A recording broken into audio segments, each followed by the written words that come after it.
Hello and welcome again.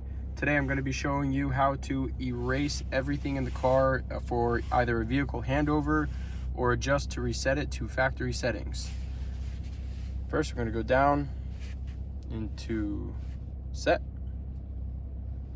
I'm going to go into system settings.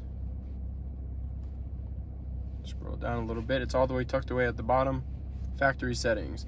Are you sure you want to reset all personal data and settings? This process cannot be reversed. Yes, I'm sure.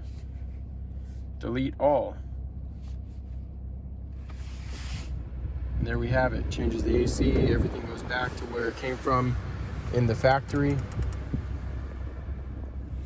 So it just takes a few moments.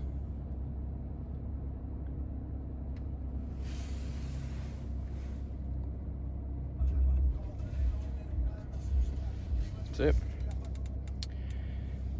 Okay, so this is for the new PCMs. You'll be able to see this screen.